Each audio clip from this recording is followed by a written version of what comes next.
कोलकाता येथील महिला प्रशिक्षणार्थी डॉक्टरवर बलात्कार होऊन तिची हत्या करण्यात आल्याची घटना ताजी असतानाच बदलापूर येथे 2 लहान मुलींवर अत्याचार झाल्याची घटना समोर आली आहे। या घटनेमुळे पुन्हा एकदा महिला व लहान मुलींच्या सुरक्षेचा गंभीर प्रश्न उपस्थित झाला आहे। बदलापूरच्या नामांकित शाळेतील स्वच्छतागृहात 4 व 6 वर्षाच्या 2 मुलीवर लैंगिक अत्याचार झाल्याची घटना घडली आहे।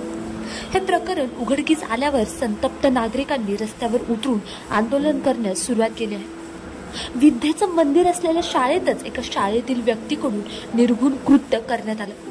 एका 3 वर्ष 8 महिने आणि 6 वर्षाच्या चिमुकलीवर शाळेत काम करणाऱ्या अक्षय शिंदे या आरोपीने लैंगिक अत्याचार केला। ही घटना 13 ऑगस्ट रोजी उघडकीस आली।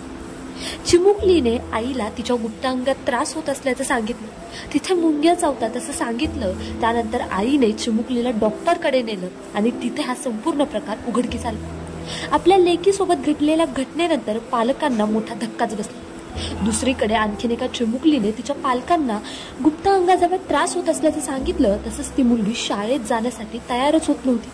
खोलवर जात पालकांनी ह्या प्रकरणाचा तपास केल्यानंतर त्यांना आपल्या लेकीसोबत काय घडलंय हे समजलं। ही घटना समोर आली आणि संपूर्ण बदलापूर हादरले।